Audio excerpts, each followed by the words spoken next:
Look, I'm on a bit of a crusade with the 50-plus target audience. Well, they're not really a target audience, and that's why I'm on a crusade.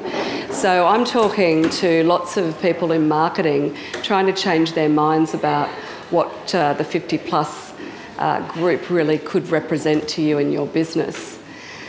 We have an obsession with millennial targets at the moment. I find it very hard as a researcher to get companies to consider a target, even a 50-plus target, even if it's pretty clear through the research that they're the people that we should be speaking to. They're often not the desired target audience. So I wanted to put some facts and figures together. I've run a little bit of research at Ruby Cha-Cha. We've got a Facebook site called Life Begins at 50 and a small business that we're starting to build around this concept. That's what I'm going to take you through tonight. So I think the most important thing for you to take away is that we are approaching a perfect storm. And in the centre of that storm are two key factors. The first factor is structural ageing, and the second is numerical ageing. And it's the perfect storm from the combination of those two that I want to get to. So structural ageing is basically all about the replacement rate in the population. Now this sounds a bit boring, but basically for the number of people who die, it's how many births are then replacing those deaths in the population. Now we all are familiar with the term baby boomers, but baby boomers were at a time when the replacement rate was 3.5, right? So you can see it right up here. At the moment, it's about 2 to 2.1, and the population demographers don't believe that that's going to change. Now, what does that mean for us? It means that in the future, we're unlikely to see a youth-driven generation in quite the same way as we did with the boomer generation. We're going to have a shrinking youth population, and at the same time, we're going to have an expanding older population. Numerical ageing is the other factor in this perfect storm. So basically that's about life expectancy.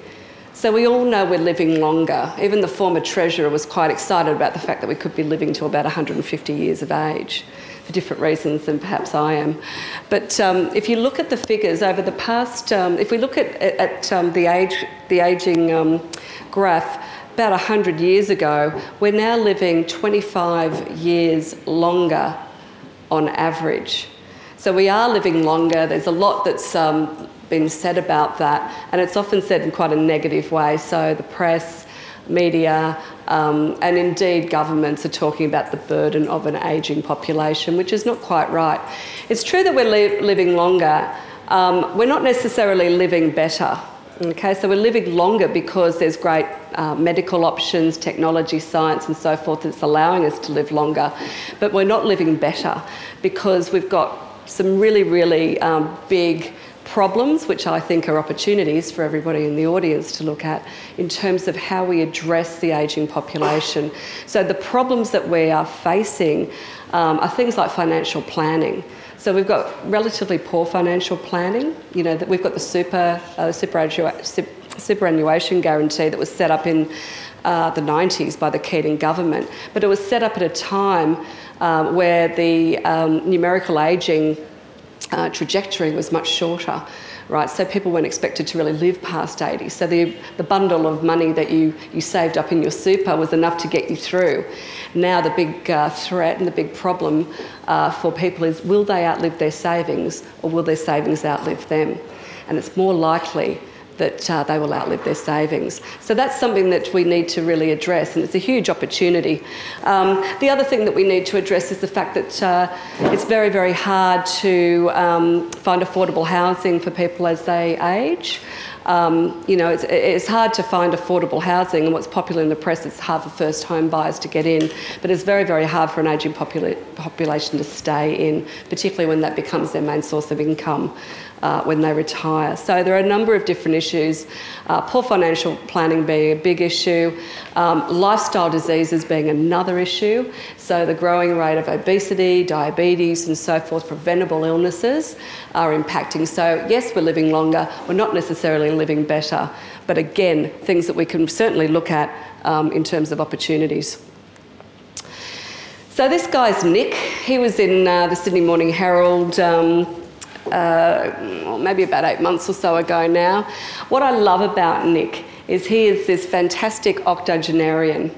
And he says he attributes his health and his fantastic physique and lifestyle and that to surf, sun, sex and sand. And he said the reason why he is actually so active and so happy is because he's married. And that's true. That's actually a fact. Married men, as they age, will live longer than unmarried men. In fact, there's quite a high suicide rate amongst the 80-plus audience in males, which most people don't know about. The attribution is usually to younger males. So he's doing well because he's married, he's fit, he's healthy, he's got a great lifestyle. He represents the fact that Australian men these days can live to, or expect to live to the age of 80. And we in Australia are one of 4 countries, only 4 countries in the world where men can expect to live to that age. Women in Australia have been living to that age since around 1990. Men have finally caught up. 4 countries. So does anybody think they could have a stab at what those countries might be? Japan, bingo. Sweden? No, but you're warm or cool, depending on how you want to look at that. No. We've got Japan, we've got Australia. Greece? No. Italy? No. Norway? Again, close. Denmark? No. Okay, so it's Iceland and it's Switzerland. So they're the 4 countries. Yeah, surprises. I'm sure some of those other Scandinavian countries are probably getting close to that, but it's a kind of unique group. It's quite a niche group, but it says a lot about the way that we do live in Australia and how good our lifestyle actually is that we are in that space. And of course, we've got excellent healthcare, and that is something that we're quite proud of, right? So the outcome, what does this all mean? Well, look, I think the big thing for me is that we've got to really get our heads around some cultural change in the way that we think about an ageing population. There's a lot of negativity around it. And there's also this expectation. I've been talking about an 80-year-old and octogenarians and so forth, but when I talk to marketers about market research, I get briefs that are about healthy ageing or whatever, and the target audience is anything from 40 up. Which always astounds me. And on the other hand, I get briefs where people who are over the 45 age mark are left out because they don't really want to talk to them. Even though, as where's Kat? As we just discovered recently on something we were working on, the key audience was a 54-year-old woman. But the client's head is just not there, much, much younger. Okay, so, and why we have to start thinking about that is by 2016, 1 in every 3 Australians will be over the age of 50. So your market's just going to be there anyway, right? That's like in 5 weeks' time. Seriously, in 5 weeks' time, if you look around in a typical audience, you're going to find a 50-year-old right next door to you. I'm sure we can see them right here now. The proportion of under 18s are in gradual decline. Of under 18s are in gradual decline. And that's what I mean. We're just not going to see this youth-driven population that we had seen through the boomer generation, right? And in about 50 years' time, we're going to see this 50-plus group overtake the 18 to 49-year-olds. So we're presented with this ageing population. It's time to start thinking about how to look after that group, look at the opportunities that are available and start to really drive that cultural change. So, who's ready for the kinds of changes that you need to think about? HR and talent management is a really important one because we need to think about recruiting and training 50-year-olds, 50 to 60-year-olds, 60 to 70-year-olds, 70 to 80-year-olds even, because these people will remain in the workforce. They may not remain in the same job because nobody keeps the same job anymore, right? You could have 3 or 4 separate professions over your life stage, right? Particularly as the population ages. So we need to think about how we're going to recruit and train and look after that group. Bunnings is a fantastic example of a company who really embraces this group. They use people on their advertising. You know, if you walk into a Bunnings, which I really love going to Bunnings, but if I go there and I've got, you know, to get stuff, you know, I can find an old tradesman who's going to find me the widgets I need and tell me all about the stuff I need to do, right? Very, very different to my experience in other retail environments, right? Knowledge management and keeping the wisdom and growing the wisdom in your business, training and development. Are you going to be training people who are over 50 in the same way that you train graduates?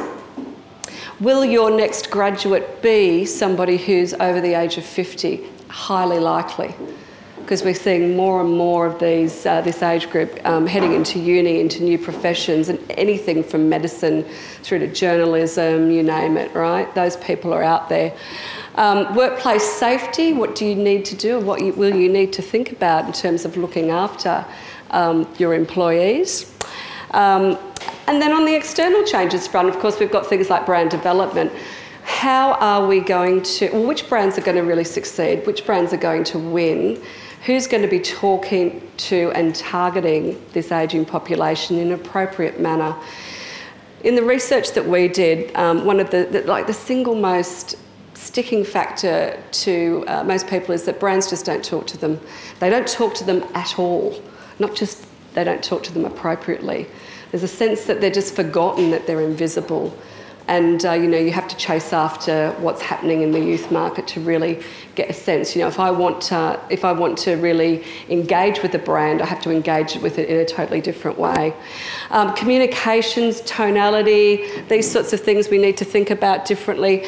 The provision of services and service delivery. I was sitting with my mum one day when she had an experience with iiNet where she was trying to change over her internet services. Now she's 78. So the person on the phone was extremely patient with her because I could not have had that conversation with her. But this guy walked her through the entire process. He rang her back, he checked in on her that afternoon and again the next day. And that's the kind of servicing that we need to think about for that upper echelon of an ageing population, because they're still on the internet, they're on Facebook, they're on social media. You know, that's the way they connect with their family and friends. So, you know, we've got to think about that service delivery. What's the user experience going to be like with them? And it's not just all like large numbers on, you know, calculators and mobile phones and things like that. You know, universal product design is going to be really, really important in making sure things function really well for everybody, no matter what age you are. And look, a range of things like MPD and innovation that can target these audiences. Market segmentation is a big one for me because I'm just not into these segmentations which are life stage based. So we're talking only to empty nesters. And I'm going to show you why that doesn't work. And I'm also not into segmentations that just clump anybody who's over the age of 40 into one group, right? There's at least 4 segments on an even age cohort basis that are very, very different. So, you know, lots of different things to think about there. Now, get in your mind a picture of somebody who's 60. Okay, you can get a picture of somebody who's around about 60 or around about 50. Okay, so I bet you've got a very different picture. Oh, it's the next slide, sorry, I got ahead of myself. I bet you've got a very different picture in your mind to who that person is, to what they actually are. Okay, now we asked, we had a number of people on a online community who were 50s, 60s, 70s and so forth, and we said to them, how do marketers, draw us pictures of how marketers see you. What do you think, how do you think they see you? And so this woman, Brenda, actually did the best job of this.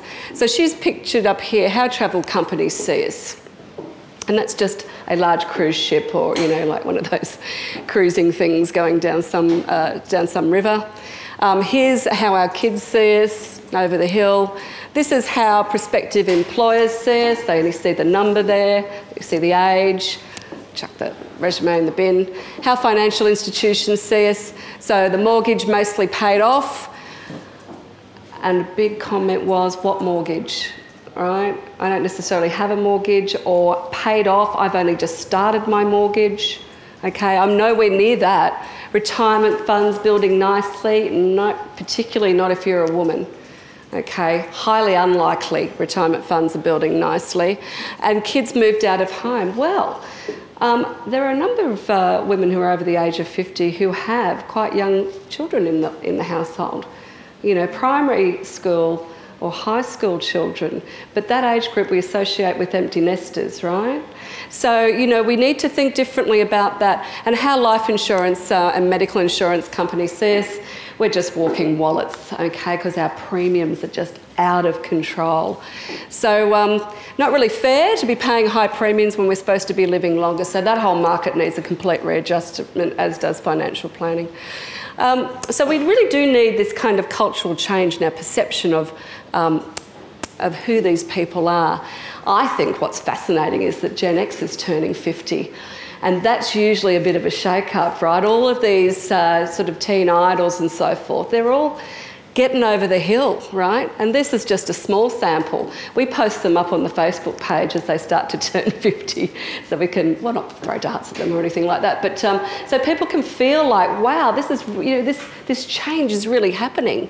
And I think the fact that we can start talking about Gen X as this part of the ageing population is going to help start changing the cultural shift. I'm not going to talk through all of that. We need to get involved in anti-ageist behaviours, and I did a sort of a little mini kind of degree on this out of Melbourne University, which was reframing the conversation around ageing. And one of their big issues was, how do you get people to start thinking about women in particular, but also men in a completely different way? And there's some great role models out there. I mean, Helen Mirren in a bikini versus Carrie Ann Kennelly in that recent PR piece that she did in her bikini, which we threw into a piece of research recently, got shot down, shot to pieces. Nobody wants to see somebody who is that age trying to look 30. But if you put an image of somebody like Helen Mirren in her bikini, people love it. Why? Because it's tangible. Yes, she may have had a little bit of work or what have you, but she looks great, she looks age appropriate, but she's also breaking some of those myths around what it is to be, I think she's nearly, what is she, 65 or something? 70? Yeah, she's 70 years old, and I mean, she looks amazing. This woman's Adrienne Barbeau, and she gave birth naturally to twins at 51 years old. This was a little while ago, but the concept is called a primigravida, and that group is growing, right? And we've got a number of them in Australia. So the woman in Australia, I think her name that comes to mind, her name is Anthea. Now, she and her husband had struggled and had gone through IVF trying to give birth to a child over the age of 50. He worked out the problem was with him. He went through some dietary changes and so forth, which completely changed his sperm profile. And she was in the menopause phase, and they gave birth naturally. So these are going to be things that we're going to be seeing that are real. And we're going to be dealing with this ageing population who are also going to be bringing families up. Louise here is graduating from medicine at 56 years of age. Now, this is a growing group too, people who are going back to uni for professions. The establishment absolutely love this because a woman or a man like Louise will have had so much life experience, so you can imagine what they would be like as a healthcare professional with any of the kinds of things that you might be going through at any age in your life. Just that experience. Family, you know, may have been through a cancer treatment themselves, right? So that's pretty fascinating. And there's dear old Elizabeth Kirkby, the oldest graduate of Sydney Uni. I think she graduated last year. She graduated a PhD in peace and conflict or something like that, which she did in relation to what was happening on Nauru, right, and trying to make a difference in the refugee scenario in Australia. So, you know, I guess the learning there is these guys are breaking the myths for us. On the other hand, there are a lot of people who, as I mentioned earlier, feel like they're becoming invisible. and particularly invisible to marketers. So you can't really see this very well, but this guy's sort of sitting in the middle of his lounge room. He says, guess I've got enough crap to look after me until I die, because nobody's marketing to me. I've got the money, I've got the interest, I want to go shopping, I want to go and buy stuff, but you're not talking to me, you're not creating anything for me. So that's one side of the coin, and that was true for men and women. We talked about women in fashion, actually, and I sort of said, name some great sort of fashion retail outlets for women over the age of 50, and things like Blue Illusion came up, and then it was like, oh God, is it Blue Illusion? You know, I don't know. I have to sort of go to David Jones maybe, and then I've got to try and find. There's just not a lot out there, right? And it's not necessarily the case that it has to be targeted precisely, but there is just a lack of anything that sort of fits around this this opportunity. Women 50 plus are struggling with invisible women's syndrome. That's been a bit of a phenomenon for a while, but it's about the whole losing the male gaze pretty much, which also means it loses the marketer's gaze to a large extent. We love a particular website out of New York, which is called Not Dead Yet Style. And I encourage you to go and have a look at that. They do a great job of really getting fashion and all of that sort of stuff appropriate for women. And they have something on Mondays, which is #VisibleMonday, and they encourage all their members of the website to dress up in their finest gear on a Monday, take a photograph of themselves and post it, and then they all get in and have a bit of a naggerel about that. So, but I think it's just about turning these sort of myths around. There's a growing market for niche, medicalised and alternative products. So, I think it's interesting that only 1% of the 40 plus market knows about the fact that you get muscle loss later in life. And this concept of sarcopenia is the affliction, and particularly for men, because men are less likely to do stuff as they are post-retirement. Once the golfing phase is out of the way, or the cycling phase, which is really the new golf, once that's out of the way and there's perhaps a lack of a sense of purpose, and this is sort of getting in the 75 plus group, there's a lot of sitting around and doing nothing. And that sort of drives a lot of muscle wastage, and it starts to become a self-fulfilling prophecy. It's not a great thing. But on the flip side of that, there's this growing kind of niche medicalised and alternative product opportunities that are out there that are starting to try and address some of these things, coming out of largely the Blackmores and these sorts of companies that are looking at healthy ageing as a big opportunity, and so they should be. Things like turmeric, fermented foods, all of that has a really good audience at this stage. In Facebook We Trust, there's huge audience in Facebook, and not only the over 50 group, but the over 65 group is the highest growing audience in Facebook. Some of you may know that, right? So it's a very comfortable community space. It's a great way to connect, all of those sorts of things. The Facebook buy button is going to go nuts with this group, right? It'll be like what the shopping channel was in the 80s, totally.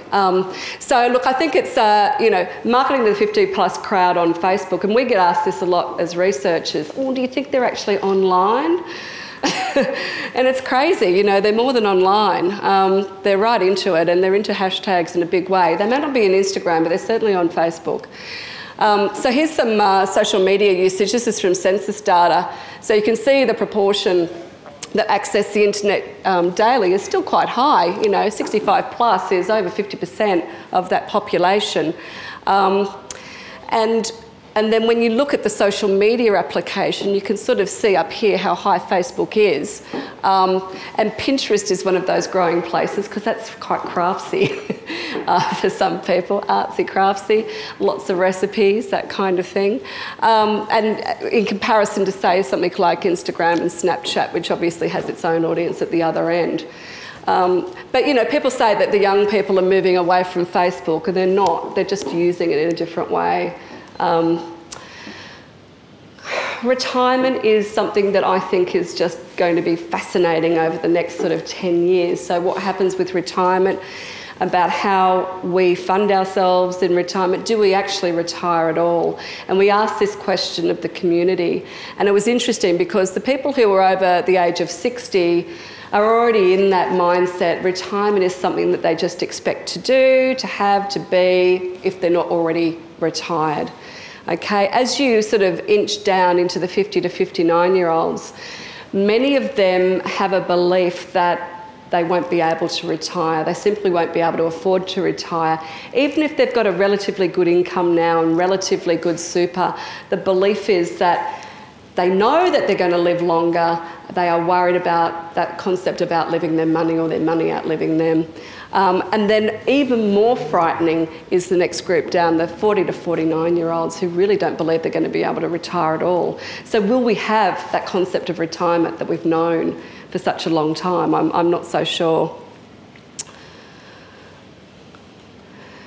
This is about bag lady syndrome, which I find quite frightening. And this is like an opportunity screaming to be picked up, because the problem in particular I mentioned before about really poor financial planning is really affects women. So this phenomena is a big one. This 2013 paper by Women's Property Initiatives found that these women are facing a poverty crisis unlike anything before. Okay, so their real concerns are that they will be on the streets destitute, right? And nobody will be there to sort of pick them up. That's a big problem. And when we looked at the way older populations are being looked after in the Australian landscape compared with other countries, the Scandinavian countries are leading the world. They're very maternalistic. Canada's up there. We rank behind the USA, which I found quite amazing. Like, they're on rung 8, we're down on 13, 14, with New Zealand just ahead of us. So, you know, it's a big opportunity for businesses out there to really help turn this kind of issue around. On a lighter note, I think what's really fascinating is the music industry really does get this age group. They are doing a great job on so many levels. Like a day on the green, if you've been out to one, if you went to the Fleetwood Mac concert, you would have seen a lot of white witches out there with flowing garments and lots of wrinkles and what have you, having the best time of all, right? Right alongside some very young people, their grandchildren even, having an equal... It brings everybody together, right? They're quite fantastic. One of the guys on our community is a fellow called David Keogh, and he runs the Eastern Lounge out of Roseville, RSL. I think he does it once a month. And he's got a huge following, so bands actually have to ask him to play there, not the other way around. He's got no shortage of bands to come along. And this is a picture of a night out that we went along to. And people were just having a great time. They were cashed up, they were buying merchandise, they were drinking, they were eating. It was just quite an amazing, and most of all, they were dancing, getting into the music.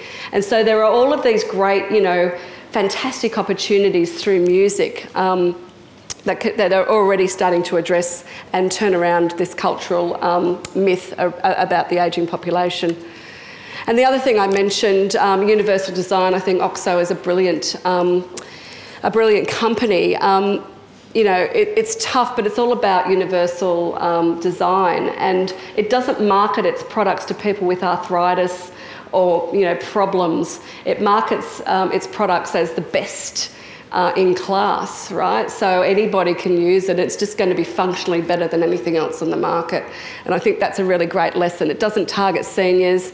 It just really, one of the things I think is really important is to move away from the concept of incapacity and disease state. Okay, so at the end of all of this, what does this all mean for us? I think really importantly, things like market segmentations, from my perspective, are really important, because we need to start chunking down this blob of an ageing population. And there's a quote here from the Global Brand Director of Orange. He says, with our market segmentation, we try to ignore as much as possible age as much as possible. You can have 70-year-olds who buy all the latest gadgets alongside 30-year-olds. And that's sort of true of Apple. I mean, the greatest market for Apple. You know, 41% of the market is over the age of 50. There's more than one segment. There are many different lifestyle segments as well, and value segments in here that need to be exploited, and it's not sort of just the stingy old buggers, which are often the ones that I get in a brief. And I think just the idea of making these segments more positive in nature than negative. They want to be marketed to, and this was one of our big findings out of the community. They're being ignored, they're feeling invisible. You know, whilst I have talked about pressures in terms of financials, because they're the negative things that come through in the media, there is still a large group of people out there who want to be able to buy stuff, right? And buy stuff that they enjoy and like. So look, I think the main thing is that we have to ignore the perfect storm in our peril. I really feel that we are on the tipping point of cultural change around ageing population. Sadly, we follow the US in the way we think about this. Having just come back from Paris last week, it doesn't feel like that over there. You know, aside from whatever else was happening there last week. You know, the ageing population is embraced in Northern Europe. And it's just not here, right? You know, we need to get behind that. We need to understand that we need to plan for an increasingly older but not aged market, and those two terms are not the same. Ageing is something that just happens to all of it. Ageing happens to babies. But we need to start talking about, an older population and start to find new ways to reframe that conversation. And Gen X, I think, being this new group of people who are in this space and reframing the way we think about them, well, they're going to help us bust that myth. Understanding the attitudes and behaviours that transcend age, and they do, because attitudinally people can be any age and carry the same sorts of attitudes and beliefs, right? We need to look at what that looks like. We talk to people who are over the age of 50 and they say, I still feel like I'm a 30-year-old. I don't necessarily want to look like one, but I feel and I think the same way, and I have the same desires and interests. So stereotypes have got to be broken constantly. And then the other thing is just to really market to these audiences in a positive and inclusive way. If you've ever seen any I don't know whether you guys are responsible for any retirement living, advertising or anything like that, old people holding hands on a beach, golf buggy somewhere in the background, you know, they're all old concepts, really, really old concepts. So we need to sort of get our head around what that looks like and what people are going to buy into. Finally, on the universal product design, nobody wants you to design anything for a stingy old bugger. Okay, so that's really it. That's me. I hope you got something out of that, got something to take away. I think it's a really exciting space, and I'd really, really love to see people start to reframe the conversation with me.